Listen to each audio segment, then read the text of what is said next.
Hello friends, कैसे हैं आप लोग। हाँ जी बेटे, इस वीडियो में हम आपका मॉक टेस्ट पेपर डिस्कस करेंगे बेटे।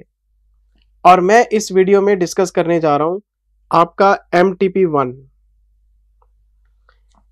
वन जैन 25 एग्जाम्स के लिए। सारे बच्चों को पता है कि हर एग्जाम से पहले 2 MTP आते हैं।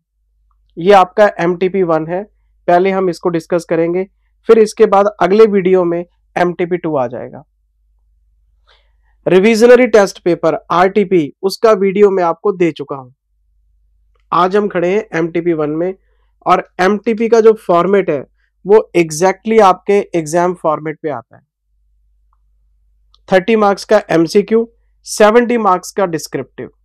और बच्चे ये जानना चाहते हैं, स्टार्टिंग में ही हमेशा पूछते हैं कि सर इस MTP का लेवल क्या है। तो मैं आपको बताना चाहता हूं कि जो 70 मार्क्स का डिस्क्रिप्टिव है वो तो कट कॉपी पेस्ट पुराने क्वेश्चंस हैं, उसमें मेरे को मेहनत नहीं करनी। मैंने क्लास बुक का क्वेश्चन नंबर बताना है और आगे बढ़ जाना है, उसमें मेरे को कोई दिक्कत नहीं है।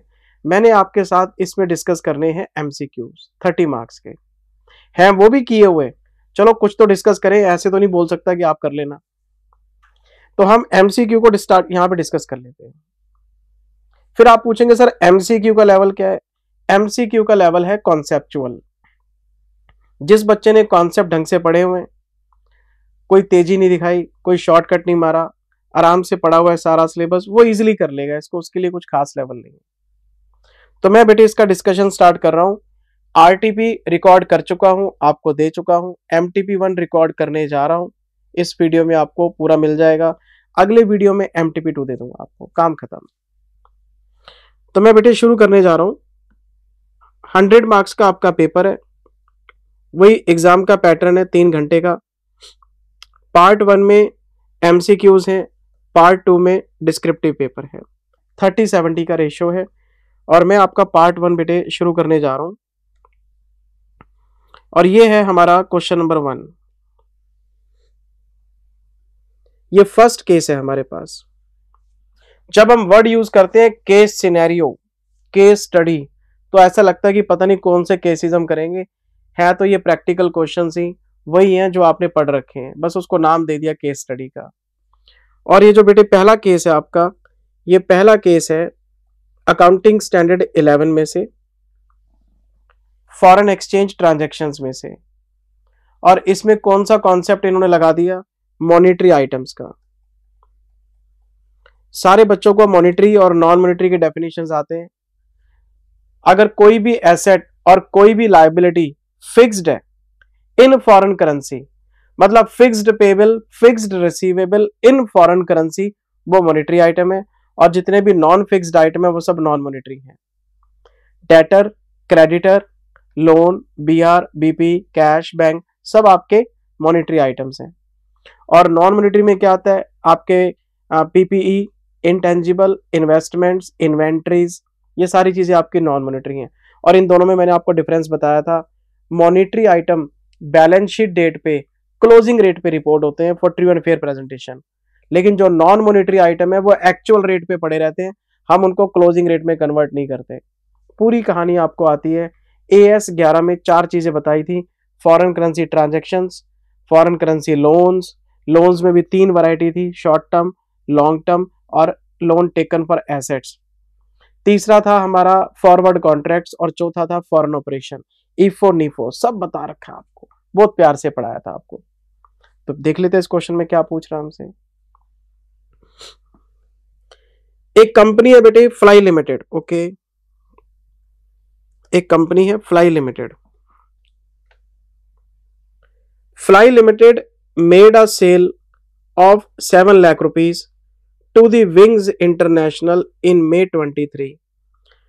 ध्यान देने वाली बात यह है कि आपको इंडियन करेंसी दे रखी है 7 लाख रुपए,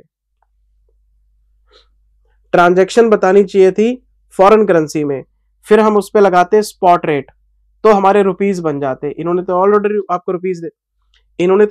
आपको रुपीज दे रखे हैं 7 लाख रुपए। सेल कब हुई है, मई में। And recognized trade receivable which was initially recorded at the prevailing exchange rate on the date of sale, और ये पैसा आया नहीं है, इन्होंने डेटर्स को बुक किया है, तो इन्होंने क्रेडिट सेल की होगी। क्या एंट्री पास की होगी? Debtors account debit to sale, trade receivable account debit to sale, और कहते हैं उस दिन के एक्सचेंज रेट पे रिकॉर्ड हुआ है। ठीक है, क्या रेट था उस दिन? रेट था जी 79.4 का, 79.4 का रेट था। अगर 7 लाख रुपए हैं, अगर मेरे पास डॉलर्स होते या पाउंड्स होते तो मैं उसको मल्टीप्लाई करता स्पॉट रेट से। मेरे को रुपीस दे रखे हैं तो मुझे डिवाइड करना पड़ेगा और मुझे देखना पड़ेगा कि कितने डॉलर्स की ट्रांजैक्शन है। तो मैंने 7 लाख को डिवाइड किया 79.4 से, तो ये आ गया 8816.12 यूएस डॉलर्स। हमने इतने रुपए की सेल की होगी, फिर इस सेल पे हमने ये रेट लगाया होगा, तो 7 लाख रुपए बना के इसको रिकॉर्ड कर लिया हमने। चलो आगे चलते हैं। आगे क्वेश्चन मुझे कहता है जी, the company also took a loan. Trade receivable आपके लिए एसेट है, लेकिन लोन आपके लिए लायबिलिटी है। इन्होंने एक लोन लिया है यूएस कंपनी से, और वो भी 10 लाख रुपए का, दिसंबर 23 में। यहां भी सेम प्रॉब्लम है, आपको रुपीस बना के दे रखे हैं, हमें ये नहीं पता कि कितने डॉलर्स का लोन लिया हमने। देखो जरा क्या रेट था उस दिन। जिस दिन इन्होंने लोन को रिकॉर्ड किया उस दिन इनका एक्सचेंज रेट था 81.1 का। ओके, कितने डॉलर्स का लोन लिया होगा देखना पड़ेगा। इन्होंने बेटे लोन लिया होगा 12330.46 यूएसडी, ये लोन लिया होगा इन्होंने।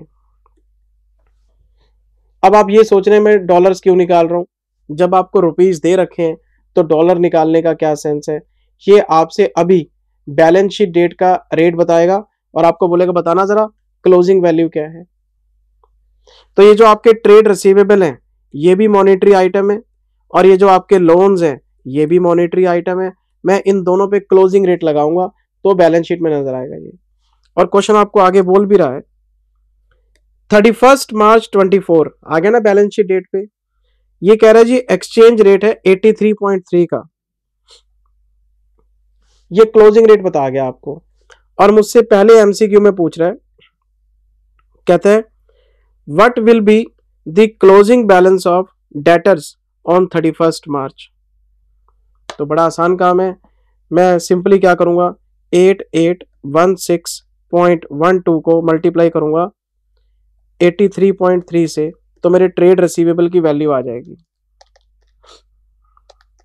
मैंने इसको मल्टीप्लाई किया तो ये आ गया 734383। ढूंढो ऑप्शन में है क्या, ये रहा सर, ये रहा ऑप्शन में।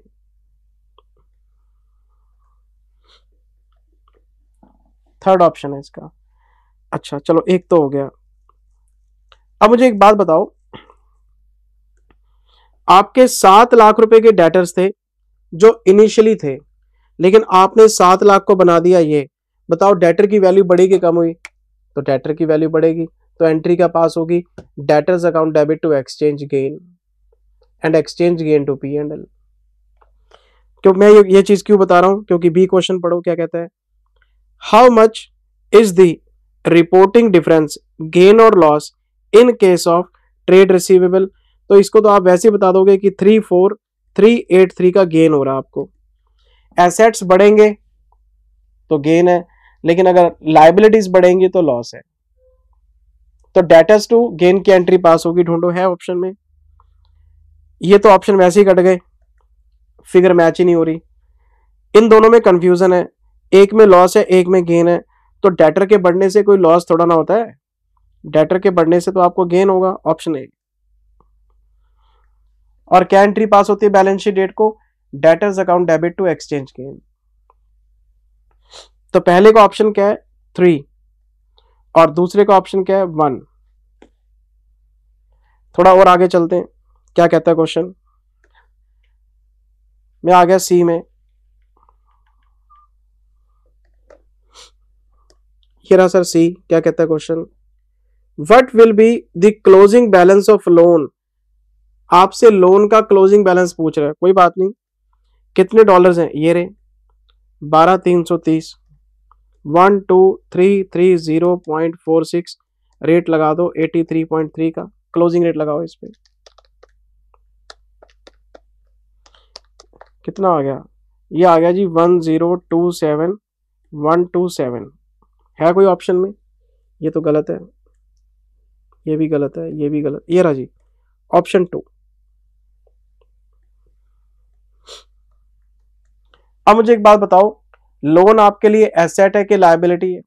लोन आपके लिए लायबिलिटी है, और अगर 10 लाख की लायबिलिटी 10,27,127 हो जाएगी तो आपको लॉस हो जाएगा, तो आपको एंट्री पास करनी पड़ेगी exchange loss account debit to loans, तभी लोन बढ़ेंगे। तो हमसे डी पॉइंट में पूछेगा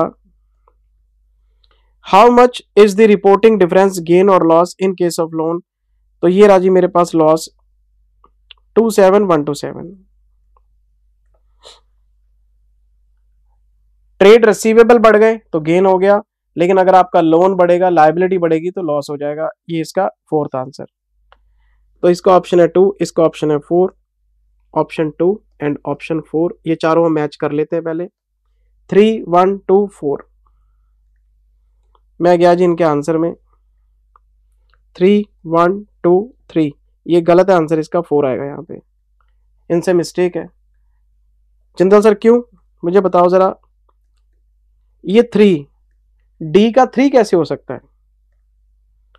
अगर मैं डी का 3 देखता हूं तो ये तो गेन है। अब बताओ इन पागलों को कौन समझाए कि भैया loan is a liability, liability बढ़ने से आपको एक्सचेंज लॉस डेबिट करना, ये एंट्री पास करनी पड़ेगी आपको, गेन कैसे हो जाएगा? लायबिलिटी कम होने से गेन होता है, लायबिलिटी तो बढ़ रही है आपकी। जब आपने लोन लिया था तब रेट था 81.1 का, बैलेंस शीट आते आते रेट हो गया ये, गेन कैसे हो गया? तो इसको ऑप्शन ठीक कर लेना बेटे, इनसे मिस्टेक हुई है यहाँ पे, इसका आंसर है 4, लॉस हुआ है इनको 1 2 3 4। ये कोई क्वेश्चन है? डेटर का क्लोजिंग बैलेंस बताना था, लोन का क्लोजिंग बैलेंस बताना था, फिर बताना था कि गेन है कि लॉस है। अच्छा जी, 8 नंबर पक्के हो गए हमारे। हम आगे चलते चलते क्वेश्चन नंबर 2 में, लो जी,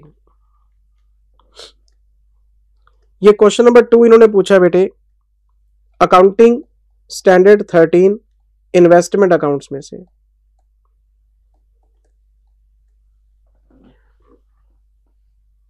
दो तरह के इन्वेस्टमेंट हमने बहुत डिटेल में पढ़े थे, 40-50 क्वेश्चन भी किए थे हमने, इन्वेस्टमेंट इन शेयर्स, इन्वेस्टमेंट इन डिवेंचर्स। देखते हैं क्वेश्चन क्या है।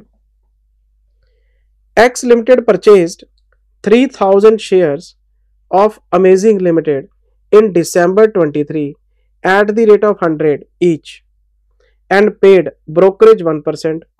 अगर मुझे कॉस्ट ऑफ इन्वेस्टमेंट निकालना हो तो मैं क्या करूंगा, 3,000 इंटू 100, 3 लाख रुपए, 1% ब्रोकरेज है तो 3,000 रुपए, तो मेरी कॉस्ट ऑफ इन्वेस्टमेंट बनती है 3,03,000 रुपीज।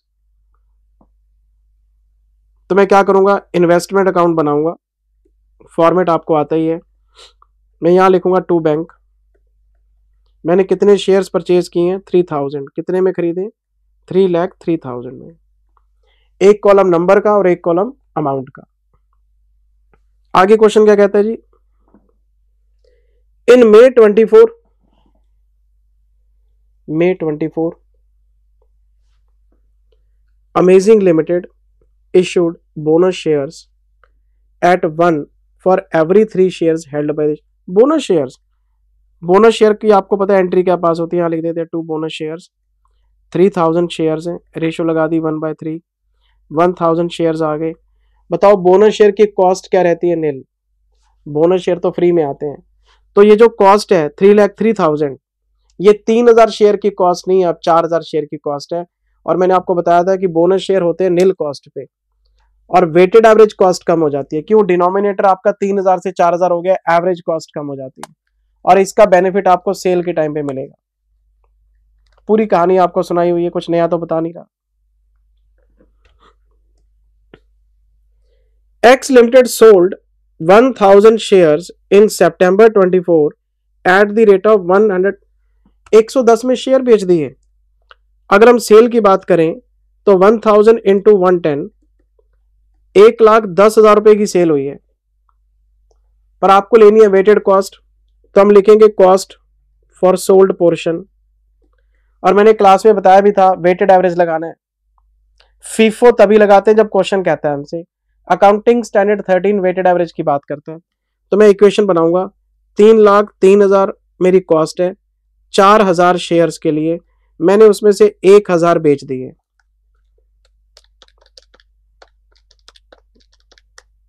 75750 ये मेरी कॉस्ट है, तो मुझे प्रॉफिट हो गया, प्रॉफिट 34250 का प्रॉफिट हो गया मुझे। अच्छा एक चीज और बताओ, अगर हम 3,03,000 को डिवाइड करते हैं 4,000 से, एवरेज कॉस्ट क्या बन गई? अब मेरी एवरेज कॉस्ट बन गई है 75.75, ये मेरी एवरेज कॉस्ट है। कोई मुश्किल काम नहीं, ठीक है जी। अच्छा जी सर, आगे क्वेश्चन क्या कहता है? After issue of bonus shares were coated 95। Right से पहले, राइट के बाद, ये मार्केट प्राइस तो मैटर करता है क्योंकि डिक्लाइन इन वेल्थ निकाल के सेल ऑफ राइट से कंपेयर करना होता है। बोनस से पहले, बोनस के बाद हमें नहीं चाहिए, ये इंफॉर्मेशन बिल्कुल बेकार होती है हमारे लिए। हमने क्या लेना, बोनस के बाद क्या था? इन दिसंबर 24, अगर ये दिसंबर की बात कर रहे हैं तो ये कैलेंडर ईयर फॉलो करता होगा, फाइनेंशियल ईयर फॉलो नहीं करता, ठीक है। Shares were quoted at 70 rupees, मेरी एवरेज कॉस्ट क्या है? 75.75 और मार्केट प्राइस क्या है? 70। अगर मुझसे पूछा जाए कि वैल्यूएशन करके देना जरा, तो मैं बोलूंगा कॉस्ट और NRV which ever is lower, 70 rupees is lower. तो मेरे पास कितने शेयर्स हैं? 4,000 थे, 1,000 बेच दिए, 3,000 रह गए, तो 70 रुपीज के हिसाब से 210 आएगा और बाकी वैल्यूएशन लॉस P&L में राइट ऑफ हो जाएगा। Market price is less than the average cost, तो हम मार्केट प्राइस पे वैल्यू करेंगे।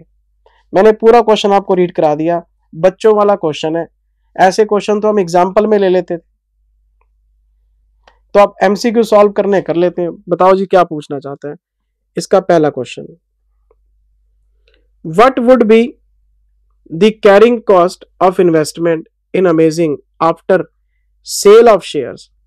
ये कहना चाहता है कि आपके पास 4,000 शेयर थे, उसमें से 1,000 शेयर आपने बेच दिए, बाकी के जो 3,000 शेयर हैं उसकी कैरिंग कॉस्ट क्या रहेगी। आपसे वैल्यूएशन नहीं करवा रहा, आपसे कैरिंग कॉस्ट मांग रहे हैं। तो बड़ी सिंपल सी इक्वेशन है, ये मेरी कॉस्ट है, मेरे पास 4,000 शेयर थे, तो 3,000 शेयर मेरे पास बचे हुए हैं, मेरे पास 3,000 शेयर बचे हुए हैं, तो मेरे पास ये कैरिंग कॉस्ट आएगी। ये कैरिंग कॉस्ट पूछ रहा है, तो 3,03,000 4,000 की कॉस्ट है, 1,000 बेच दे, 3,000 के हिस्से में कितना बैलेंस CD आएगा, ये आना चाहिए। और मार्केट वैल्यू कितनी है? 210, तो वैल्यूएशन तो मैं 210 पे करूंगा, लेकिन मेरी बुक वैल्यू ये है अभी। तो फिर बाकी के जो 17,250 हैं वो P&L में राइट ऑफ हो जाएंगे वैल्यूएशन लॉस के नाम से। पर पहले कैरिंग कॉस्ट तो बताओ, क्या ऑप्शन में है? ये रहा ऑप्शन, तो मैच हो गया ऑप्शन, सेकंड पार्ट है जी, ओके। फिर हमसे क्वेश्चन क्या पूछ रहा है जी,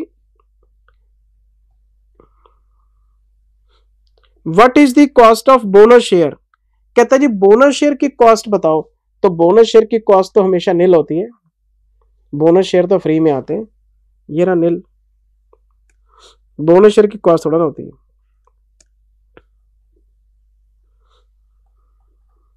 ओके, फिर हमसे सी ऑप्शन में पूछ रहा है, what is the profit on sale of bonus share. 1,000 share bonus में आए थे और 1,000 शेयर आपने बेचे, कहता बताना जरा प्रॉफिट ऑन सेल कितना है।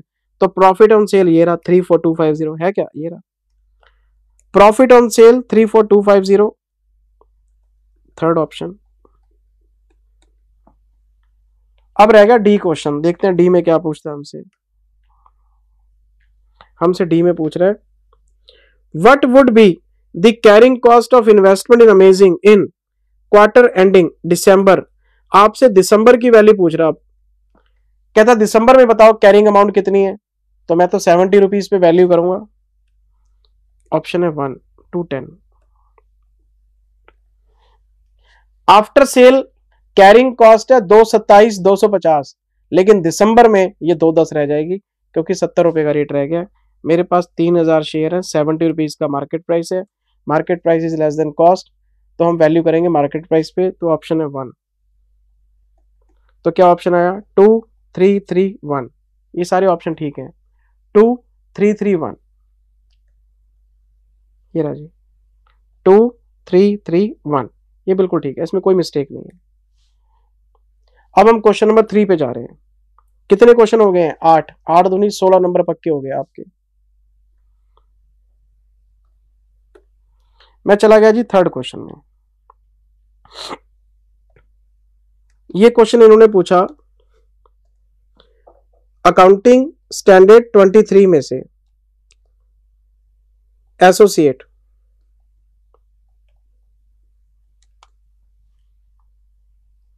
और एसोसिएट का जो एएस है मैंने बहुत प्यार से और बहुत डिटेल में पढ़ाया था। मैंने आपको सबसे पहले ये बताया था कि एसोसिएट के लिए होता है सिग्निफिकेंट इन्फ्लुएंस और सब्सिडरी के लिए होता है कंट्रोल। अगर आप सिग्निफिकेंट इन्फ्लुएंस की बात करो तो जनरली नॉर्मली 20% to 50% की बात करते हैं। अगर किसी इन्वेस्टर के पास 20% और मोर इक्विटी शेयर्स हो लेकिन अप टू 50 हो, क्योंकि 50 के ऊपर तो कंट्रोल हो जाता है, फिर सब्सिडरी बन जाती है, तो 20 to 50 का एक स्लैब दिया था। लेकिन मैंने बोला था कि सिग्निफिकेंट इन्फ्लुएंस के लिए बहुत सारे तरीके होते हैं। टेक्निकल इंफॉर्मेशन अगर आप किसी के साथ इंटरचेंज कर रहे हो, अपनी मैनेजमेंट आप शेयर कर रहे हो, आपके पास उसके ऑपरेटिंग और फाइनेंशियल डिसीजंस में पार्टिसिपेशन है, मतलब बोर्ड ऑफ डायरेक्टर्स में, बहुत सारी चीजें बताई थी आपको मैंने। तो आमतौर पे सिग्निफिकेंट इन्फ्लुएंस के बहुत सारे तरीके होते हैं, लेकिन जब हम बात करते हैं सीएफएस की, हम बात करते हैं कंसोलिडेटेड फाइनेंशियल स्टेटमेंट्स की, तो हम लगाते हैं 20 to 50 का स्लैब और उसके ऊपर लगता है इक्विटी मेथड। सब्सिडरी के साथ हम करते हैं line by line, item by item, full consolidation, पर एसोसिएट के साथ करते हैं इक्विटी मेथड। 3 स्टेप्स बताए थे। पहला स्टेप इनिशियल रिकॉर्डिंग कॉस्ट पे कर लो, दूसरा step post acquisition profit add कर लो, और थर्ड डिविडेंड पेड माइनस कर लो। और पेड मींस पेड, प्रपोज्ड और डिक्लेयर्ड नहीं लेते, हम पेड लेते हैं सर लेस करने। मैं अभी आपको चेक कराता हूं सारी चीजें, पहले एक बार क्वेश्चन रीड करा दूं। सब चीजें आपको बहुत प्यार से पढ़ाई थी बेटे। Sun Limited has acquired 40% share in Moon Limited for 5 lakh rupees on 1 July 23। Company का नाम बताओ क्या है? सन। इन्होंने पैसा किस में लगाया? मून में 40%, तो 20 to 50 के बीच में फॉल करता है। हम ये कह सकते हैं कि Moon limited is an associate for Sun limited. आगे क्वेश्चन क्या कहता है? डेट बताना जरा, इसकी क्या डेट है? 1/7/23। चलो आगे चेक करते हैं। Moon limited is holding 40% stake in Star limited. Okay, ये जो मून है इसके पास फिर 40% है स्टार के। और मैंने एक बात अकाउंटिंग स्टैंडर्ड 18 में भी बताई थी और 23 में भी बताई थी कि एसोसिएट की एसोसिएट चेक नहीं करते। अगर आप बोलो जी मून और सन का क्या रिलेशन है, मैं बोलूंगा बिल्कुल ठीक है, Moon is an associate for Sun. लेकिन अगर आप बोलो जी स्टार और मून का क्या रिलेशन है, नो रिलेशन। क्यों? इनडायरेक्टली थ्रू सब्सिडरी तो देखते हैं। अगर ये चार्ट ऐसे होता है, ऐसे ऐसे, यहां पे 60 होता और यहां पे 40 होता, तो मैं बोलता ये सब्सिडरी है और मैं बोलता कि ये एसोसिएट है। क्यों? इनडायरेक्टली थ्रू सब्सिडरी देखते हैं, क्योंकि जब ये दोनों इकट्ठे होंगे S+M तो CFS बनेंगे, तो होल्डिंग सब्सिडरी इकट्ठे हो जाते हैं, तो ये इन्वेस्टमेंट यहां शिफ्ट हो जाती है, तो रिलेशन हो जाता है। इनडायरेक्टली थ्रू सब्सिडरी देखते हैं, लेकिन इनडायरेक्टली थ्रू एसोसिएट कभी नहीं देखते। एसोसिएट की एसोसिएट कभी नहीं होती। एसोसिएट की एसोसिएट मेरी कभी एसोसिएट नहीं बनेगी, लेकिन सब्सिडरी की एसोसिएट मेरी एसोसिएट बन जाती है। हम उसको बोलते हैं इनडायरेक्ट एसोसिएट। ये वाला पार्ट तो लगता ही नहीं है। तो यहां पे जो रिलेशन है बस एक काम करेगा, इनडायरेक्ट थ्रू एसोसिएट देखा ही नहीं, बड़ी कंट्रोल ही नहीं है आपका, हम दूसरी लेयर में क्यों जाएंगे, फर्स्ट लेयर में रुक जाएंगे हम। ये बात मैं कोई पहली बार डिस्कस नहीं कर रहा, AS 18 खोल लो आप, स्पेशली लिखाया हुआ है, associate of associate is not a related party. अच्छा, ये फालतू में पंगा डाल दिया इसने। अच्छा, और ये हमारा पीछा छोड़ने वाला नहीं है, मैं आपको चेक कराता हूं अभी।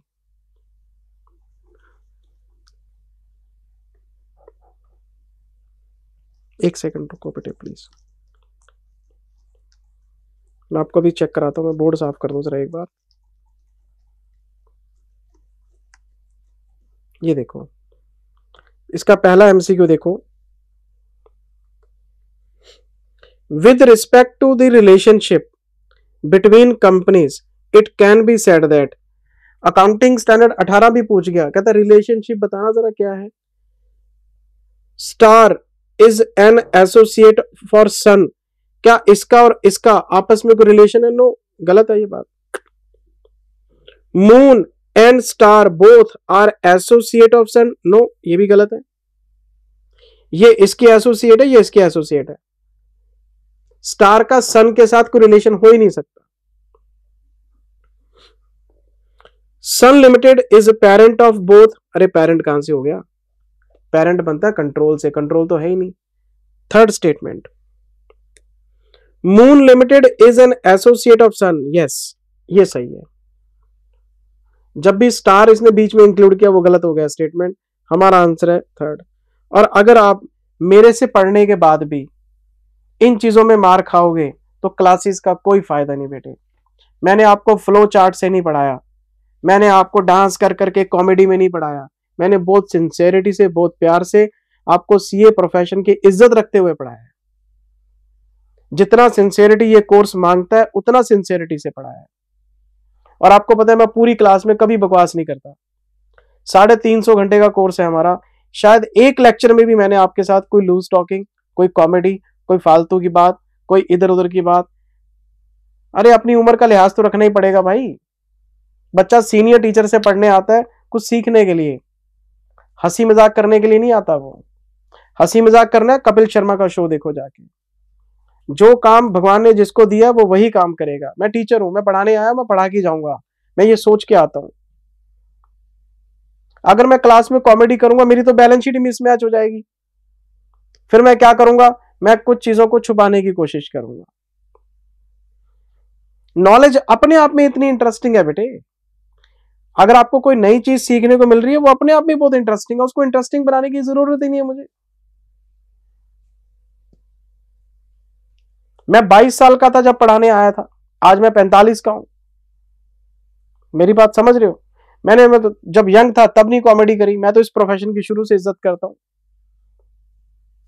इसका ऑप्शन है 3, बहुत प्यार से पढ़ाया था बेटे आपको, इसमें कंफ्यूजन नहीं होना चाहिए आपको।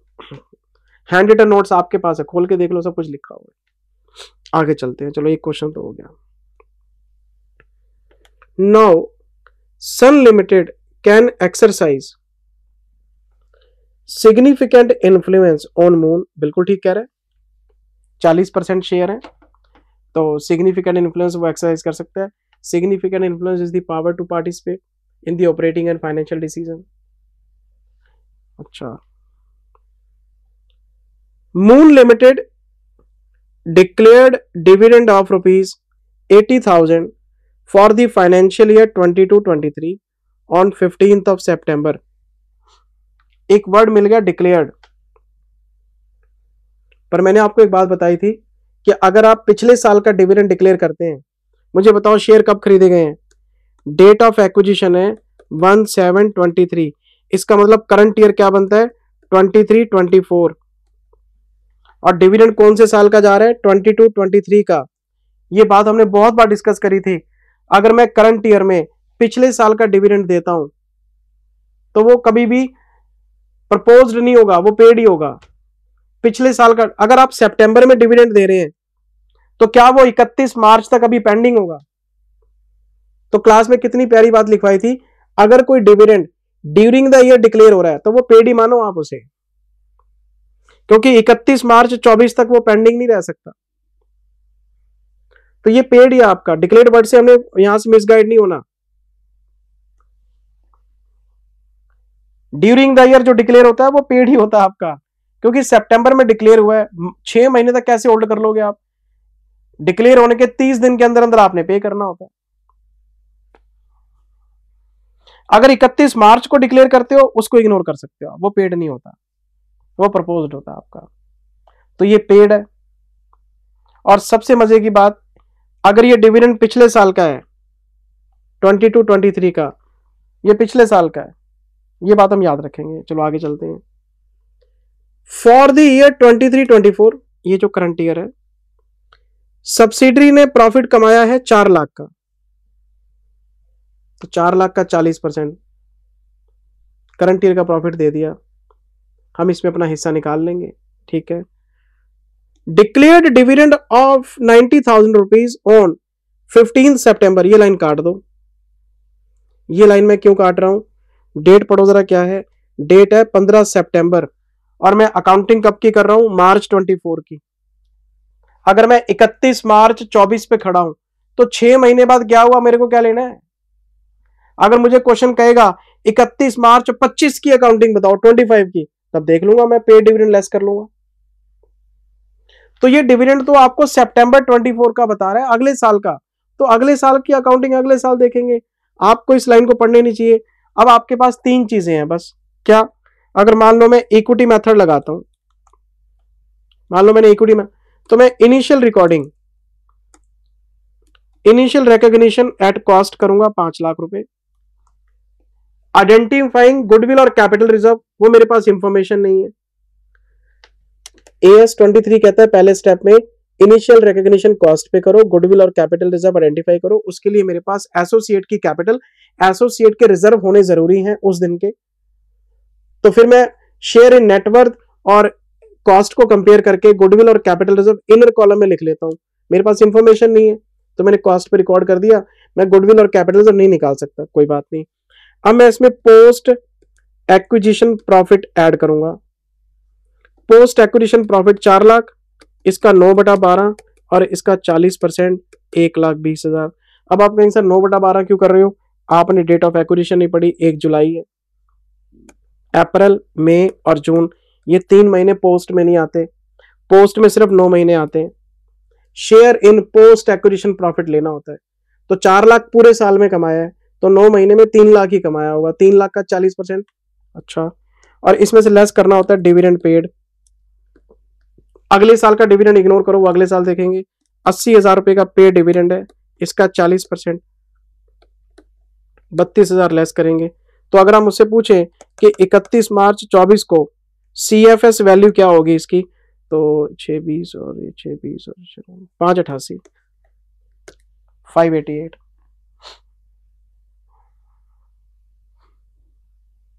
ये कौन सा मेथड है? ये इक्विटी मेथड है। और कहां लगा रहे हैं? CFS में। मैं आपको ना नोट्स चेक कराता हूं जो मैंने क्लास में लिखवाए थे। ये देखो, ये वो नोट्स हैं जो मैंने क्लास में लिखवाए थे एसोसिएट वाले। सबसे पहले मैंने आपको एसोसिएट का मीनिंग लिखवाया था कि अगर इन्वेस्टर के पास SI है तो वो उसकी एसोसिएट बन जाती है। फिर SI का मीनिंग बताया कि ये पावर टू पार्टिसिपेट होता है ऑपरेटिंग और फाइनेंशियल डिसीजंस में।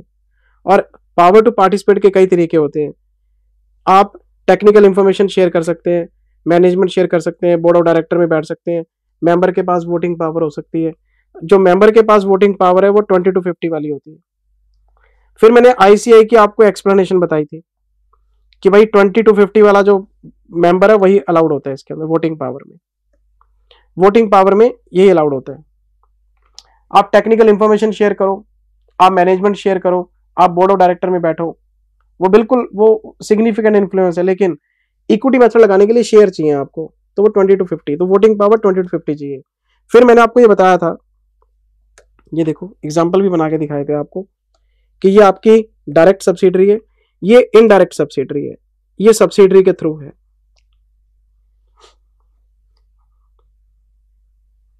पूरी बात आपको समझाई हुई है। फिर मैं आगे बढ़ गया, फिर मैंने आपको अकाउंटिंग के बारे में बताया। अगर आप खड़े एसएफएस में, हम सीएफएस नहीं बना रहे, इन्वेस्टर की पर्सनल बुक्स बना रहे हैं, तो अकाउंटिंग स्टैंडर्ड 13 लगेगा। जैसे आम शेयर की अकाउंटिंग होती है वैसे करेंगे। लेकिन अगर आप खड़े हैं सीएफएस में, तो आप AS 23 लगाएंगे, इक्विटी मेथड लगाएंगे। पूरी बात बताई थी आपको, लिखवाई भी हुई है। फिर हमने इक्विटी मेथड स्टार्ट कर लिया। इक्विटी मेथड, इसके तीनों स्टेप्स देखो आप। पहला step, initial recognition will be made at cost, identifying goodwill और कैपिटल रिजर्व। पहले मैंने पहला स्टेप लिखवाया कि इनिशियल रिकॉग्निशन कॉस्ट पे करना है। 5 लाख लगाए तो 5 लाख ही आएंगे, बस गुडविल और कैपिटल रिजर्व इनर कॉलम में निकालो। एक स्टेप एक एग्जांपल, पहले जितनी बात बोली उतनी समझाई एग्जांपल के थ्रू। फिर मैं अगले स्टेप में चला गया। फिर हमारा आ गया दूसरा स्टेप, ये देखो स्टेप, सेकंड स्टेप, ध्यान से पढ़ना। सेकंड स्टेप क्या लिखवाया था, इन्वेस्टमेंट की वैल्यू इंक्रीज करो by post acquisition profits earned by associate in post acquisition period. अगर आपने शेयर खरीदे 1 जुलाई को, तो पोस्ट एक्विजिशन पीरियड 1 जुलाई से स्टार्ट होता है, तो 9 महीने का प्रॉफिट है। देखो स्टेप 2 लिखवाया हुआ। और क्या एंट्री पास होगी, इन्वेस्टमेंट टू P&L। तो मैंने 4 लाख का पहले 3 लाख बनाया, फिर उसमें 40% निकाला, 1/20 जोड़ दिया उसमें, तो मेरी 5 लाख की इन्वेस्टमेंट 6/20 पे आ गई। और फिर मैंने तीसरा स्टेप लिखवाया आपको। इसका तो चलो एग्जाम्पल भी कराया मैंने, वो तो मेरा पढ़ाने का तरीका है। एक बात करता हूँ, फिर उतनी बात समझाता हूँ, फिर एक बात करता हूँ, फिर उतनी बात समझाता हूँ, स्टेप बाय स्टेप कराता हूँ। वो तो खैर मेरा चलो टीचिंग का स्टाइल हो गया, लेकिन कॉन्सेप्ट तो वही रहेगा। हर टीचर का अपना एक स्टाइल होता है जी। स्टेप 3 आ गया, reduce the value of investment, investment की वैल्यू कम करो, in the associate by the amount of dividend paid by the associate. Paid, paid means paid, paid का मतलब पेड। अगर कोई डिविडेंड आपने प्रपोज किया या डिक्लेयर किया है, तब हम काउंट नहीं करेंगे। और फिर मैंने एग्जांपल में बताया था कि डिक्लेयर्ड को पेड कब मानते हैं, जब वो ड्यूरिंग देयर डिक्लेयर होता है तो पेड ही होता है वो, क्योंकि बैलेंस शीट डेट तक वो रुक नहीं सकता। अच्छा, ये देखो ना, ये इसकी इनिशियल रिकॉर्डिंग कॉस्ट पे हो गई 10 लाख रुपए, पोस्ट एक्विजिशन प्रॉफिट हो गया, डिविडेंड पेड लेस हो गया, ये वैल्यू आ गई। अगर आपको बनाने SFS तो AS 13 लगाओ, 13 लगाओ, और अगर आपको बनाने CFS तो 23 लगाओ। पूरी कहानी बेटे स्टेप बाय स्टेप लिखवाई हुई है, उसी के ऊपर इन्होंने MCQ बना दिया। अच्छा,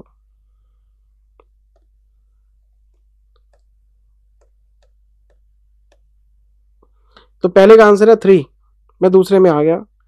क्या कहते हैं, what will be the carrying amount of investment, investment की बुक वैल्यू पूछ रहा है आपसे, इन SFS। ओहो, पूछना चाहिए CFS, पूछ रहा है SFS। कहता है उसकी पर्सनल बुक्स में बताओ क्या होगा, तो उसकी पर्सनल बुक्स में 468 होगा।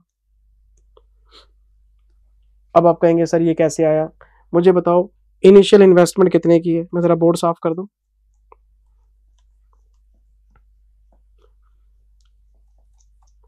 मुझे प्लीज बताओ।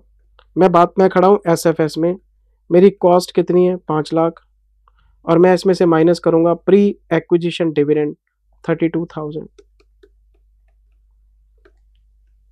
शायद आप भूल गए, पहला डिविडेंड, ये जो डिविडेंड है 22-23 का है, हमने शेयर खरीदे हैं 23-24 में। अगर मैं करंट ईयर में शेयर खरीदता हूं और मुझे पिछले साल का डिविडेंड मिलता है, तो वो प्री एक्विजिशन डिविडेंड होता है, और हम उसे कॉस्ट में एडजस्ट करते हैं। तो इसने अकाउंटिंग स्टैंडर्ड 13 लगाया होगा, डिविडेंड को एडजस्ट किया होगा, तो 80,000 के अंदर 40% 32,000, तो 5 लाख में से इन्होंने माइनस किया होगा। इसका ऑप्शन है 3। अब मुझसे पूछ रहा है जी बताना जरा CFS में क्या होगा, carrying amount of investment in CFS बताना। CFS, तो CFS में 588 था, ये रहा 2। अभी बता के आया हूं आपको, ऑप्शन है 2।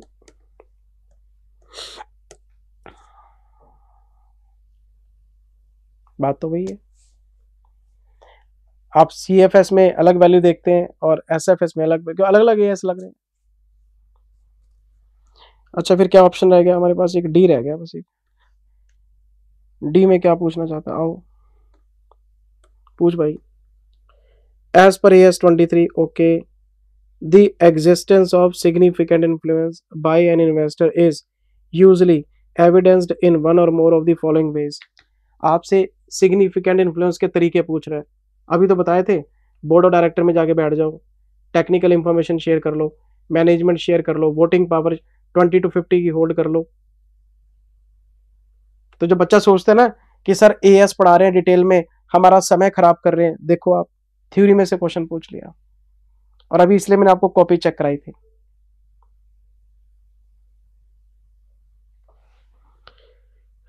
कहते हैं जी preparation in the policy making process, बिल्कुल ठीक है, पार्टिसिपेशन होता है, पार्टिसिपेशन है, सिग्निफिकेंट इन्फ्लुएंस का मतलब ही पार्टिसिपेशन होता है। इंटरचेंज ऑफ मैनेजरियल पर्सनल, ये भी ठीक है। Provision of essential technical information, ये भी ठीक है। राइट टू रिसीव डिविडेंड, ये नहीं होता। सिग्निफिकेंट इन्फ्लुएंस में वोटिंग पावर तो होती है, लेकिन डिविडेंड को रिसीव करने का कोई राइट नहीं होता। राइट टू रिसीव डिविडेंड की कहानी होती ही नहीं है, वोटिंग पावर की कहानी होती है। अब मुझसे पूछेगा बताना जरा, क्या ये सारे स्टेटमेंट सही हैं? नो नो, सी नहीं आना चाहिए, सी इसमें है, ये भी नहीं है, सी इसमें भी है, ये भी नहीं है। इसका आंसर होगा 4, A, B और D। सी सही नहीं है। सिग्निफिकेंट इन्फ्लुएंस का मतलब ये नहीं है कि आपके पास डिविडेंड का राइट आ गया, नहीं, डिविडेंड देना या ना देना कंपनी की मर्जी होती है, आपका थोड़ा ना राइट होता है, आप कोई प्रेफरेंशियल ऑर्डर थोड़ा ना हो। तो ऑप्शन है 4।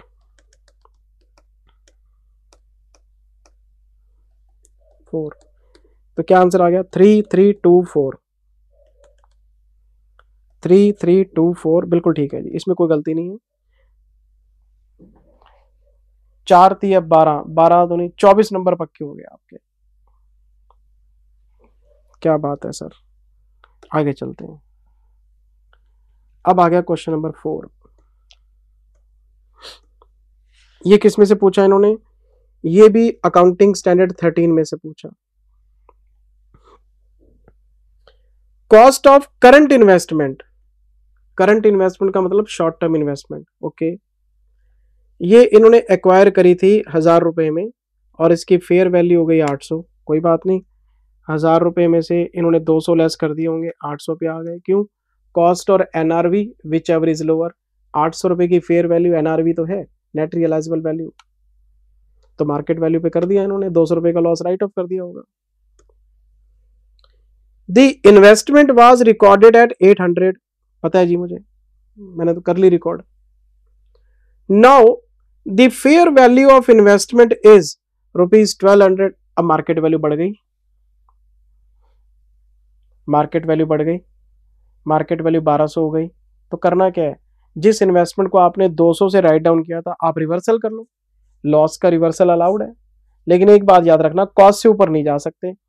आपने 1000 रुपए की कॉस्ट को 800 बनाया था, तो 800 को वापस 1000 रुपए बना सकते हो, 200 रुपए आपने राइट ऑफ किए थे, 200 रुपए आप रिवर्स कर सकते हो, लेकिन कॉस्ट से ऊपर नहीं जा सकते। इंडिया AS28 में भी आपने रिवर्सल पढ़ा हुआ है। कॉस्ट और NRV which ever is lower है, 1000 और 800 विच एवर इज लोअर, 800, 800 और 1200 विच एवर इज लोअर, 800, लेकिन आप कॉस्ट तक जा सकते हो तो 200 रुपए रिवर्स कर सकते हो। जो आपकी ओरिजिनल कॉस्ट है वो 1000 है, 200 राइट डाउन किए हैं वो रिवर्स कर सकते हो आप। एट व्हाट वैल्यू शुड, कहते बताना जरा वैल्यू क्या है और P&L में कितना क्रेडिट कर सकते हो आप। तो 800 को 1200 नहीं बना सकते, 800 को 1200 बना के 400 को क्रेडिट नहीं कर सकते P&L में, हम कॉस्ट से ऊपर नहीं जा सकते। 200 का लॉस बुक किया, 200 ही आप रिवर्स कर सकते हो। तो ये रहा इसका answer 2। Current investment will be recorded at 1000 and gain of 200 will be reversed to the profit and loss account, ये ठीक है, ऑप्शन 2। कहते नो चेंज इज रिक्वायर्ड, ना रिवर्सल तो करना पड़ेगा, जब इंडिकेशन जो एग्जिस्ट करता था वो खत्म हो गया। कहते जी करंट इन्वेस्टमेंट को 1200 बना दो, ना कॉस्ट से ऊपर नहीं जा सकते। करंट इन्वेस्टमेंट 1200 नो जी ना, दोनों ही गलत है, 1200 तो कर ही नहीं सकते ना। अच्छा,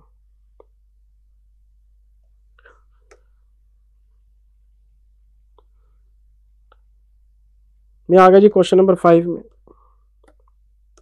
क्या कहता है जी इसमें, as per AS20 an enterprise should present and disclose the following. AS20 किस पे, EPS पे। कहते जी उसको क्या क्या डिस्क्लोज करना है।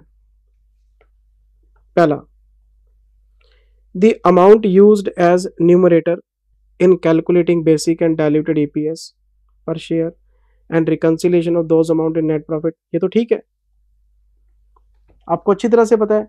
हम पहले बेसिक EPS निकालते हैं, उसके लिए लेते हैं EAE, earning available for equity share holder, फिर हम उसमें कुछ सेविंग्स को ऐड बैक करते हैं, फिर आ जाती है एडजस्टेड EAE। तो वो स्टेटमेंट तो बना के देनी पड़ेगी आपको कि बेसिक का न्यूमरेटर कैसे आया और डायल्यूटेड का कैसे आया, वो तो बनती है, वो तो डिस्क्लोज करनी पड़ेगी आपको। ये तो सही कह रहे हैं। The weighted average number of share used in denominator for basic and diluted and reconciliation, ये भी ठीक कह रहे हैं।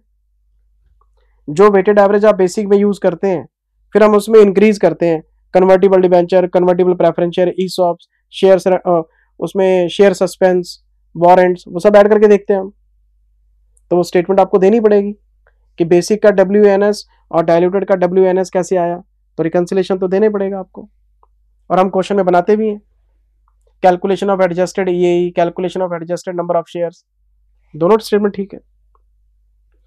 Basic and diluted EPS even if the amount disclosed are negative loss per share, ये भी ठीक कह रहे हैं। ये तो मैं आपको स्टार्टिंग में लिखवा देता हूं कि प्रॉफिट का लेवल नेगेटिव हो या जीरो, EPS का डिस्क्लोजर देना है, और उसके लिए मैं आपको ऑब्जेक्टिव में लेके जाता हूं हमेशा कि ऑब्जेक्टिव क्या है, AS20 का कंपैरिजन देना। तो कंपैरिजन तभी हो पाएगा जब आप प्रिंट करोगे EPS, तो आपकी EPS पॉजिटिव है, नेगेटिव है, जीरो है, आपको शो करनी है। ये तो मैं स्टार्टिंग में बताता हूं, आपको लिखवाया हुआ है आपकी कॉपी में, चेक कर लो, इंपॉर्टेंट पॉइंट्स में लिखवाया हुआ था। एक बात और लिखवाता हूं कि बेसिक और डायल्यूटेड दोनों इक्वली प्रोमिनेंट है, आपके पास सिलेक्शन करने का राइट नहीं है। देखो थ्योरी में से क्वेश्चन बना रखे हैं, क्या बात है। फिर कह रहा है जी the nominal value of shares along with the earning, ये भी सही कह रहे हैं। ये भी मैं आपको पैराग्राफ 18 की रेफरेंस देता हूं कि क्लास वाइज EPS दिखानी पड़ेगी। मैंने बोला था पेड अप वैल्यू को क्लास नहीं बोलते, पेड अप वाइज नहीं दिखानी, लेकिन फेस वैल्यू अगर डिफरेंट है तो फेस वैल्यू वाइज आपको रिकन्वर्जन करके देना पड़ेगा। ये वो चीज पूछ रहा है आपसे। तो ये तो सारे स्टेटमेंट सही हैं। कहते जी क्या ये सारे स्टेटमेंट सही हैं? बिल्कुल सही है। 1 ओके, देख लो आप, थ्योरी में से क्वेश्चन पूछ रहे हैं, नॉलेज चेक कर रहा है आपकी। Accounting standard 10 property plant equipment is applicable to. जब मैं AS10 कराता हूं तो आपको लिखवाता हूं आउट ऑफ स्कोप कि AS10 किस किस पे नहीं लगता, किस पे नहीं लगता, एग्रीकल्चरल एक्टिविटीज पे नहीं लगता, लेकिन उसमें लिखवाता हूं except bearer plants, fruit trees उस पे तो लगता है, बाकी किसी पे नहीं, क्रॉप्स पे नहीं लगता, एनिमल्स पे नहीं लगता, वेस्टिंग एसेट्स पे नहीं लगता, mineral oils, mineral overs, natural gases, वो सब लिखवाता ही हूं आपको। बच्चों को लगता है हमें टाइम पास कर रहे हैं, उसमें से क्वेश्चन पूछ लिया। कहते जी biological assets other than bearer plants agriculture act नहीं लगता, नो। कहते AS10 is applicable to, no, agriculture पे नहीं लगता। वेस्टिंग एसेट्स पे नो, नहीं लगता। इन्वेंट्रीज पे नो, क्योंकि AS2 लगता है इस पे। तो bearer plants, bearer plants yes, इस पे लगता है। ये क्या लिखा हुआ है, except produce on bearer plants. Fruit trees है, एप्पल का ट्री है, एप्पल तोड़ लिया तो वो इन्वेंटरी बन गया। एप्पल ट्री पे AS10 लगता है, एप्पल पे नहीं लगता, एप्पल तो इन्वेंटरी बन जाता है। तो जो फ्रूट ट्री हमें फ्रूट देता है वो उसका एग्रीकल्चरल प्रोड्यूस होता है, वो इन्वेंटरी में चला जाता है। वो तो पता है इस बात का, हम तो फ्रूट ट्री की बात कर रहे हैं। आपको ये ट्री भी बना के दिखाए थे, बस इतनी ड्राइंग आती है मेरे को। Apple tree, cherry tree, mango tree, orange tree, bearer plants. इसका ऑप्शन क्या है 4, इस पे लगता है, इस पे नहीं लगता, इस पे नहीं लगता, इस पे नहीं लगता। AS10 की कॉपी खोलो, ये आपको आउट ऑफ स्कोप में लिखा मिलेगा। और बच्चे को क्या लगता है, एम सर टाइम वेस्ट कर रहे हैं, एम टाइम खराब कर रहे हैं। जब ऐसे क्वेश्चन पेपर में आते हैं बेटे, तो टाइम लगाया हुआ वसूल हो जाता है। जब तक ये क्वेश्चन पेपर में नहीं आ रहे, सब बच्चे कहते हैं यार हमने भी पढ़ा, तुमने भी पढ़ा, क्या फर्क है? फर्क तो है बेटे।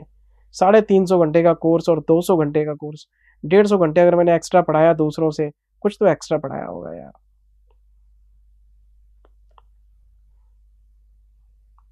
वो ठीक है कि मैंने सीए इंटर का फास्ट ट्रैक बैच निकाल दिया 170 आवर्स का, ठीक है, बच्चे मांगते हैं, चलो दे दिया हमने। सर सीए प्रोफेशन में शॉर्टकट नहीं लेना। सीए 2 अटेम्प्ट ठहर के बन जाओ, रैंक नहीं आता ना आए, डिग्री बहुत बड़ी है बेटी। ये 2 अटेम्प्ट एक्स्ट्रा लगा के भी आपने डिग्री हासिल कर ली ना, बहुत बड़ी डिग्री है। कोई आपसे पूछेगा नहीं कि आपने कितने अटेम्प्ट में सीए की है, सीए हो ना, विजिटिंग कार्ड पे सीए लिखा हुआ है ना, नॉलेज का ठप्पा लग गया, किस बंदे को नॉलेज है फाइनेंस की, टैक्स की, जीएसटी की, और नॉलेज आप लेके नहीं जा रहे, फ्लो चार्ट से पढ़ के जा रहे हो, पास हो गए, क्या करोगे यार प्रोफेशन में आप? ये बात मैं आपको अपने एक्सपीरियंस से बता, रैंक आएगा, हमारी तो दुकान चमकेगी, हम टीचर लोग हैं, एकेडमिक है हमारी, तो हम बोलेंगे देखो इस बच्चे का रैंक आया, हमारी एकेडमी से पढ़ा था, हमारे लिए तो फायदे की बात है। लेकिन मैं उल्टी बात करता हूं, नॉलेज पे फोकस करो, पढ़ते रहा करो। क्लासेस खत्म हो गई हैं, इंटर हो गई है, फिर भी पढ़ते रहा करो। इंस्टीट्यूट के आर्टिकल्स आते हैं, इंस्टीट्यूट की मैगजीन पढ़ा करो, देखो दूसरे लोग क्या इंडस्ट्री में क्या क्या प्रिंट कर रहे हैं। शुरू में बोरिंग लगेगा, लेकिन 5-4 महीने में आदत पड़ जाएगी, इंटरेस्ट डेवलप हो जाएगा आपका, और नॉलेज ही आपको पे करेगी। मेरी बात समझ रहे हो? आसमान में सूरज की तरह चमकना बेटे, तो नॉलेज तो इकट्ठी करनी पड़ेगी। ये समाज, ये दुनिया सिर्फ नॉलेज की कदर करती है। स्टार्टिंग में रैंक होल्डर को प्रेफरेंस मिलती है जॉब्स वगैरह में, मानता हूं इस बात को, लेकिन प्रेफरेंस मिलना उनके एक सुनहरी भविष्य की गारंटी नहीं है। पता नहीं वो परफॉर्म कर पाएगा कि नहीं कर पाएगा।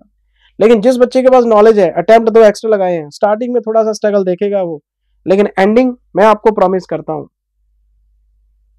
अगर आपकी एंडिंग शानदार ना हो, तो लोग आपकी इज्जत ना करें, तो नॉलेज ही है बेटे, नॉलेज इज द सिंगल की टू सक्सेस। लोग कहते हैं हार्ड वर्क, नहीं यार, नॉलेज। आज के जमाने में नॉलेज, आप अपने क्लाइंट के 2 पैसे बचा के दोगे तभी आपकी वो इज्जत करेगा। और अगर करनी है नौकरी, 20-50 2,000 लाख की एवरेज लाइफ जीनी है, कोई बड़े सपने ही नहीं है सर, जिंदगी में ऐज जी के चले जाएंगे, फिर अलग बात है, फिर तो डिग्री आपके लिए है। क्या ऑप्शन है जी? 4, 214, 214, 214, ये रहा जी 214, बिल्कुल ठीक है जी। ये आपके 15 MCQ हैं, 2 नंबर का एक, 30 नंबर पक्के हो गए आपके।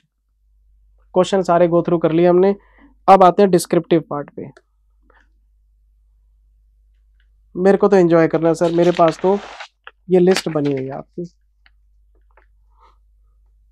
ये आपका क्वेश्चन नंबर 1A है, ये पूछा इन्होंने AS29 में से, class book, cut copy paste ditto question है। क्लास बुक में जाओ, क्वेश्चन नंबर 14 देखो, मेरा कराया हुआ है क्लास में, पेज नंबर 244 पे है। ये इसका 1B है, ये AS26 का क्वेश्चन है। क्लास बुक में जाओ, क्वेश्चन नंबर 29 चेक करो, पेज नंबर है 186 पे। अच्छा जी, 1C में आओ, AS9 का क्वेश्चन है, क्लास बुक में आओ, क्वेश्चन नंबर 17 देखो, पेज नंबर 105 पे है, कट कॉपी पेस्ट कराया हुआ है। क्वेश्चन नंबर 2 पे आओ, कंपनी फाइनल अकाउंट, वही फॉर्मेट बनाने हैं बैलेंस शीट P&L के। क्लास बुक में आओ, क्वेश्चन नंबर 17 चेक करो, पेज नंबर है, नहीं, क्लास बुक का क्वेश्चन नंबर 11 है, हाँ 11 है, पेज नंबर 432 है बेटे, चेक करो। बैलेंस शीट के टोटल तक चेंज नहीं करे, कट कॉपी पेस्ट डिट्टो। अच्छा जी, और फिर आगे हम थर्ड में, लो जी, AS20 का क्वेश्चन है, राइट इशू का। क्लास बुक में आओ, question number 31, page number 16, cut copy paste ditto question है। बी में आओ, इंटरनल रिकंस्ट्रक्शन, क्लास बुक में आओ, क्वेश्चन नंबर 27, पेज नंबर है 528, कट कॉपी पेस्ट क्वेश्चन है। अच्छा, फिर आ गए हम अमेलगामेशन पे। ये जो क्वेश्चन नंबर 4 है, मैं इस पे वापस आता हूं अभी। एक बार क्वेश्चन नंबर 5 चेक करो। होल्डिंग कंपनी, वो सेम अकाउंटिंग पॉलिसी, वही 3 पॉइंट, एक वो डेटर का 1% वाला, एक वो इन्वेंट्री वाला, और एक प्रीपेड एक्सपेंस वाला। क्लास बुक का क्वेश्चन नंबर 23 है और पेज नंबर है बेटे 157। AS21 का क्वेश्चन है ये, होल्डिंग कंपनी का। Ditto, cut copy paste, figure भी नहीं बदले। 6A, ये आप है वो ये आप एलिमेंट्स को एक्सप्लेन करो जी।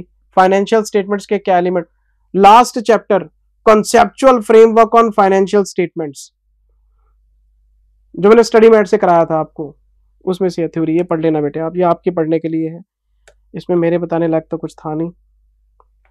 ये राजी 6B, AS19, operating lease, sale and lease back, ये हमारी बुक में 2 बार है। क्लास बुक में आओ, क्वेश्चन नंबर 31 और क्वेश्चन नंबर 27, पेज नंबर है 123, कट कॉपी पेस्ट, ये ब्रांच का क्वेश्चन, एंट्रीज डालनी है इंडिपेंडेंट ब्रांच की। क्लास बुक में आओ, क्वेश्चन नंबर 39 है, cut copy paste ditto, figure भी चेंज नहीं हुए, पेज नंबर 289। डिस्क्रिप्टिव में तो कुछ नया मिला ही नहीं मुझे, सारे रिपीटेटिव क्वेश्चन है। और एक मजे की बात बताऊं, इन्होंने कुछ नहीं करा, नवंबर 2019 इसका पेपर उठाया और आपकी एमटीपी में डाल दिया। सारे क्वेश्चन नवंबर 2019 के एग्जाम्स के, पूरे का पूरा पेपर डाल दिया इन्होंने, सारे क्वेश्चन नवंबर 2019 के एग्जाम के। मैं आता हूं जरा अमेलगामेशन वाले क्वेश्चन पे। ये राजी, ये मैंने सिर्फ आपको एक ब्रीफ आउट करना है और कुछ नहीं है, आपको आता है ये।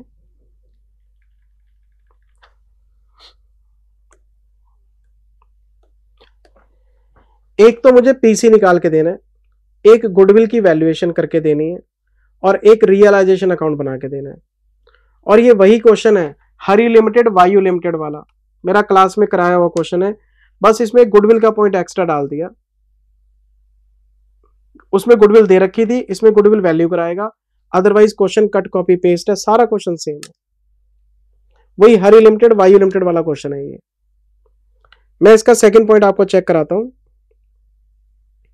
Goodwill of Y, Y vendor है, एक्स परचेजिंग है, ठीक है, वाई की गुडविल निकलवा रहा है ताकि पीसी में आ जाए। Goodwill of Y on absorption is to be computed based on 2 times, 2 times का मतलब 2 गुना कर रहे हैं, किस चीज का, एवरेज प्रॉफिट्स का। और एवरेज कितने साल की लेनी है, 3 साल की, 22, 23, अच्छा 21, 22, अच्छा और 2021, 3 साल की एवरेज है, ठीक है। ये आपको प्रॉफिट्स बताएगा 2021 के जो प्रॉफिट्स हैं उसमें इंक्लूड है कोई इंश्योरेंस क्लेम 25,000 रुपए का, कोई 19-20 में कोई लॉस हुआ था। पहले मुझे बताओ 1920 के अकाउंट्स पढ़ने हैं क्या, क्या कहीं भी 1920 आ रहा है क्या, नहीं आ रहा। तो 1920 में कितने का लॉस हुआ, कितना P&L में डाला, हमने क्या लेना है, जब उसको एवरेज में लेना ही नहीं, तो 1920 तो खत्म करो। अब ये कह रहा है इसमें, इस वाले प्रॉफिट में इनको कोई क्लेम मिला था 25,000 रुपए का इंश्योरेंस क्लेम, और वो प्रॉफिट में इंक्लूड है। तो मैं आपको एक बात बताना चाहता हूं, गुडविल होती है बिजनेस की, तो आपको बिजनेस के प्रॉफिट लेने चाहिए, बिजनेस के प्रॉफिट को बोलते हैं नॉर्मल प्रॉफिट। अगर कोई एक्स्ट्रा ऑर्डिनरी आइटम है उसको हटा देना चाहिए, कोई नॉन ट्रेड इन्वेस्टमेंट इनकम है हटा देनी चाहिए।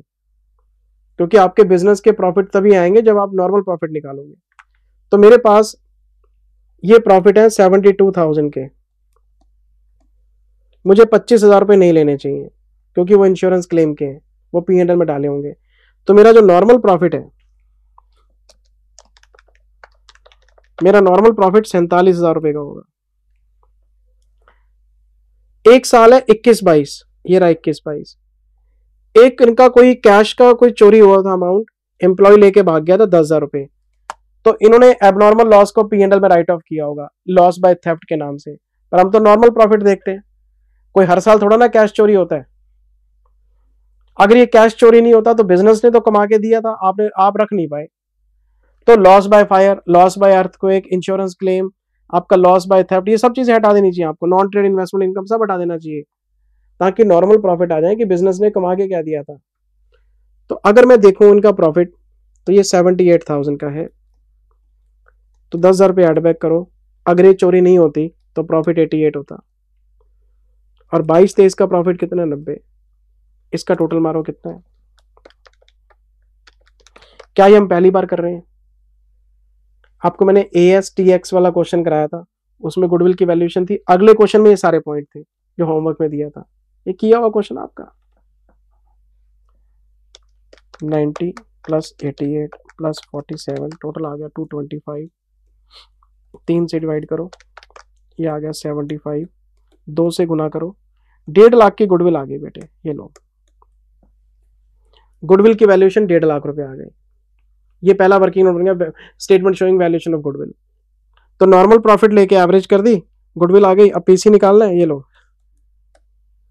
Calculation of PC, goodwill 1.5 lakh रुपए। आगे चलो,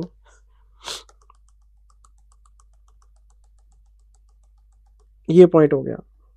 इसमें आओ, बिल्डिंग बताओ कितने की है, 5 लाख की, और प्लांट कितने का है, 4 लाख का।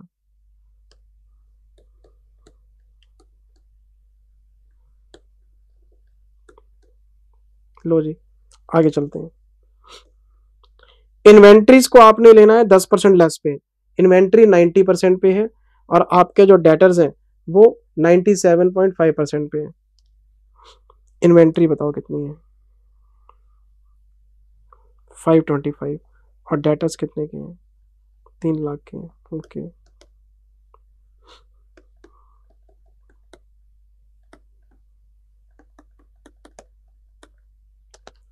$525 minus 10%, 472 डेटर्स,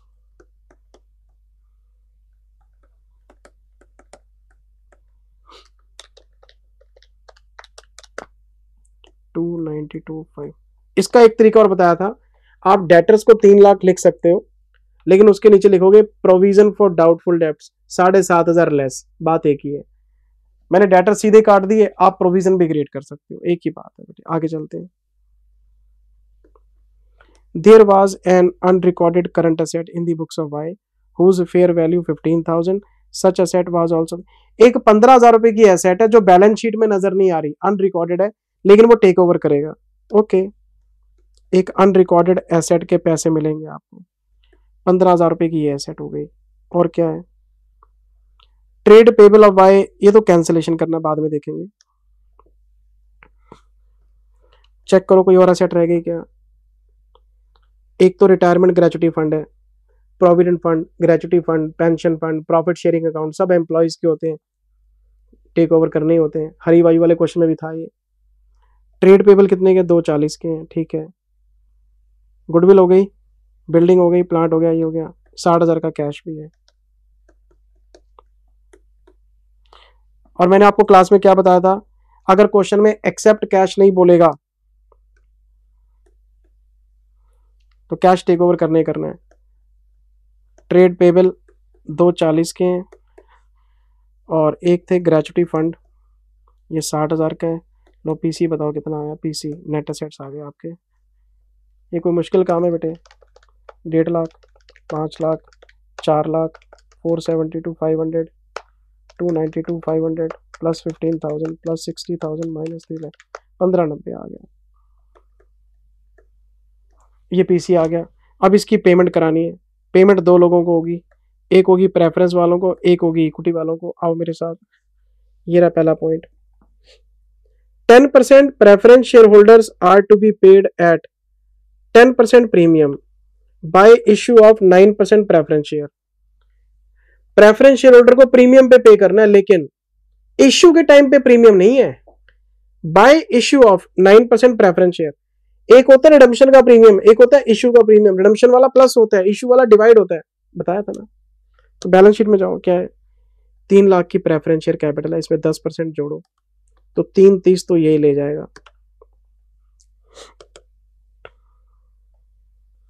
330 आप इसको दे दो, 10% प्रीमियम पे मांग रहे हैं, कोई बात नहीं। तो 330 एट पार हम इशू कर देंगे। बाकी बैलेंस कितना रह गया, बाकी रह गया 1260। इसको डिवाइड करेंगे 10.5 रुपए से। क्यों, ये देखो लास्ट पॉइंट में, equity share holder of Y will be issued equity share at 5% premium. Balance sheet में जाओ, एक शेयर 10 रुपए का है, 10.5 रुपए में इशू करना है आपने। तो नंबर ऑफ शेयर बताओ कितने आए, 1,20,000। तो 12 लाख की कैपिटल, 60,000 का प्रीमियम। ये क्वेश्चन है बेटे आपका। अगर आपको रियलाइजेशन अकाउंट बनाना है,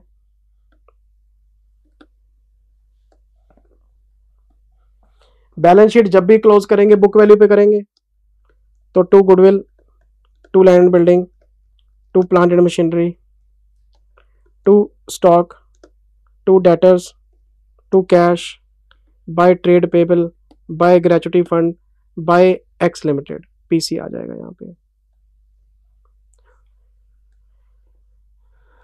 ये कितना था, स्टॉक कितने का था, 525 बुक वैल्यू है। डेटर्स 3 लाख बुक वैल्यू है। ओके, कैश 60,000 बुक वैल्यू है। बैलेंस शीट चेक करो, गुडविल ये हो गया, ये हो गया, ये हो गया, 75, 3 लाख 450। ये 75 है, ये 3 लाख है, ये 450 बुक वैल्यू। ये ट्रेड पेबल है 240 के, ये आएगा 60,000, पीसी आएगा 1590। और एक चीज और आनी है, 2 प्रेफरेंस शेयर होल्डर्स 30,000 लॉस। आपको पता है प्रेफरेंस शेयर होल्डर का अकाउंट अलग से बनेगा, उसमें लिखेंगे बाय प्रेफरेंस शेयर कैपिटल। मान लो आप प्रेफरेंस शेयर होल्डर का अकाउंट बनाते हैं, यहां लिखेंगे पीएससी 3 लाख। अब इनको आपने शेयर इशू करने हैं, शेयर्स इन एक्स 330 के, पीसी ज्यादा मिलेगा तो वो लॉस है, loss on redemption, realisation account में आएगा, वो यहाँ पे आ गया। अब इसका टोटल मारा हमने 15 और 3 1890।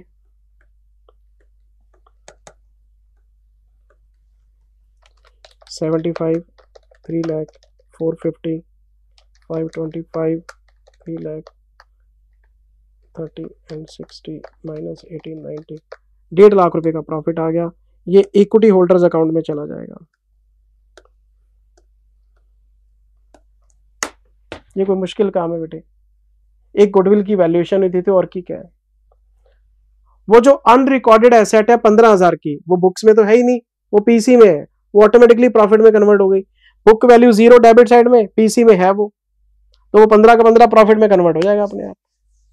वो तो एक्स्ट्रा है ना, उसकी तो बुक्स क्लोज हो ही नहीं सकती, हमारे पास बुक्स ही नहीं है उसकी तो। अब आगे का क्वेश्चन आप आंसर में से देख लेना, मैंने आपको एक बार रेफरेंस दे दिया, कुछ है ही नहीं क्वेश्चन में। और अगर इतने क्वेश्चन कराए, पहले रेगुलर क्वेश्चन कराए, फिर एक्स्ट्रा क्वेश्चन और अमेलगामेशन कराए, फिर भी दिक्कत है बेटे। मेरे हिसाब से तो प्रॉब्लम होनी नहीं चाहिए। मेरी तरफ से ये एमटीपी खत्म है। अब इसके बाद एक वीडियो और आएगा एमटीपी 2 का, मुझे लगता है वो भी रिपीटेटिव क्वेश्चन ही होंगे, लेकिन वीडियो देना मेरी जिम्मेदारी है बेटे, वो आपको दूंगा। Thank you very much, take care, bye bye, love you all, take care, bye bye. अब इसका बाकी का आंसर देख लेना एमटीपी से।